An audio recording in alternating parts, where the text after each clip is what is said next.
I recently heard somebody talking about the idea that one of the biggest mistakes that people make in retirement and in planning for retirement is being too conservative. And this is not a topic that I hear a lot of people talking about. And I like to bring you guys some ideas that we don't hear everywhere else. So today I want to talk about the idea that being too conservative in planning and spending and utilization of your time, all these things can be a big mistake in your retirement. Let's dig into it right now. Shut up and sit down.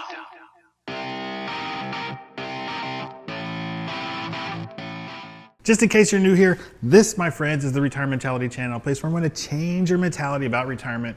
I try to just kind of give you guys an alternate view when you're thinking about, how much money do you need? How do you get the money? How do you fund your retirement? I try to just give you guys sort of some new ideas. I try to get you thinking in a different direction because retirement doesn't work the way today that it did when maybe your parents or your grandparents retired. We got to figure out ways to get streams of income coming in to figure out how to fund the lifestyle that we create for ourselves. So if that's interesting to you, those are the things we talk about here. And today we're talking about being too conservative with planning and implementing your retirement. So basically everything revolves around money. Money makes you decide how long you're gonna work, what kind of a lifestyle you're gonna have, and everybody sort of like plans for the money side of things first. I always say we need to plan what life we want and then get the money to fund that lifestyle. But regardless of which way you do it, people are just, one of the biggest things that you have to transition from when you go into retirement is from a savings, investing, accumulation phase into the spending down, deaccumulation, enjoying yourself, having a great life phase. So that's the hardest shift for a lot of people to make. And I was looking, BlackRock did a study recently. They talked to like 1,500 different retirees, and they found that a big majority of them were still in accumulation phase after retirement. They were still trying to grow their nest egg or their investments even bigger. And they found that 20 years into retirement, most people had 80% still of their retirement nest egg. So people aren't spending down. They're not enjoying their money as much as they can. And these weren't people with $10 million in the bank. These were people with between 200 and 2.5 million. So these aren't mega billionaires that were in this study. And getting to the point where you have too much money, it sort of causes like a ripple effect of problems. One problem is that you're gonna work too long. And I always say, one of the things I harp on this channel is if you don't know what your retirement life is gonna look like, you don't know how much it's gonna cost, and then you don't know how much money you're gonna need. And I think this prevents a lot of people from getting started or thinking they're ever gonna retire because they have no idea what their retirement is gonna cost. And there's so many variables anyways, like we don't know how long we're gonna live. We don't know what the future holds. We just have to do the best job planning that we can. And if you know what your retirement life looks like, it's easier to figure out what that costs. And really there's three parts to this also. There's the go-go years. These aren't my terms, but you've probably heard these if you've been watching any other or getting any other retirement knowledge. They're called the go-go years, where when you first retire, you're young and you're healthy and you travel the world and you wanna go do things. And then as you get older, you slow down, and they call it the slow-go years. And then finally the no-go years, where your body just isn't gonna let you do anything and you're kind of just sitting around talking about how great things were. So these go-go years are where you're gonna probably spend more, be more active, and you're gonna need a bigger chunk of that where you're gonna spend the money. And then you're gonna want it to last throughout. That's why I always say if we have income coming in, we know how much income we have to fund that lifestyle. So these go-go years are really the most important part of your retirement because it's the part where you're gonna have the most fun. It's the place where you worked and you saved all this money and you spent however many years working and accumulating to get to this wonderful place of retirement. But you have also the biggest challenges mentally in this time, from going from accumulation and saving to going to spending. And you wanna keep that belt cinched up and you don't wanna let the dollars fly out because it's all kind of new. But this is the time when really you need to like loosen the belt up a little bit, open the wallet up a little bit, and get out there and enjoy life and enjoy the money. Because when you have 80% left after 20 years, that's what this study shows, means like you're gonna end up with too much going down here on the slow go, no go years.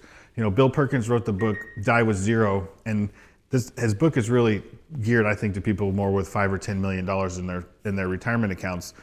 But the premise of it is, it's like my channel. It's supposed to change your mentality about retirement and about spending. And his idea is how to spend down to zero and die with nothing and enjoy all the money you work so hard to get. Obviously, that's as hard to time and do as anything, but like I said, it's just kind of a thought-provoking exercise to figure out, how to actually enjoy the money you work so hard to get. There's another point I want to add in here too, where a lot of people talk about, well, the reason I have 80% left at age 80 years old or whatever it is because I want to leave a legacy. I want to leave an inheritance. So I started digging into this idea a little bit also, and I found a study. I'll put some graphs in here to show you too. The average person receives an inheritance between age 46 and age 75. And really the median of that is where most people get that, is between 55 and 65. So if you want to leave a legacy for your kids and you think you're going to help them get a leg up, you're not helping them get a leg up until they're 60 years old on average. So, by the time someone is 60, they should have their own retirement plans. They should have already lived most of their life. They should have already saved most of their money. If they weren't, the money will help your kid maybe in retirement, but it's not going to help your kid have a better life. So, take myself, for instance. I'm 50 years old. My mom's 80, and she comes from good genes. She's going to live, at least her mom was 95. So if she lives as long as her mom did, she'll be 95. I'll be 65 before I was to get an inheritance from my family. And at that point, I'll already have been retired for almost 20 years. So it's just going to be extra spending money, basically. Don't tell my mom in case she wants to leave me some money. But I looked, also you can see in this graph here, how many people, what they use the inheritance for, and most of them just spend it and blow it because at that stage of your life, that's what the money's good for. Only this tiny fraction over here actually used it to pay down debt. So leaving this legacy and leaving this inheritance maybe isn't as important as a lot of people think it is. And maybe it's more important for you to enjoy that money. And there's one more piece of this pie that I want to add into this discussion from what I heard from other people is as long as being too conservative, it's also like being too comfortable. And you hear people all this time, like their goal, like I think they set themselves up for failure right out of the gate with their idea of what their retirement is going to look like. And you hear people say all the time, like, I just want to have a nice, comfy retirement. And this nice, comfy retirement, it's like a slippery slope. It's worse than a slippery slope. It's more like an icy cliff, because like I have found in my life that the more comfortable I am, the more lazy I am, the less I have goals, the less I try to do anything better, the less I get out and meet new people and challenge myself. And just this nice, comfy retirement is, as you retire, you already, your world kind of starts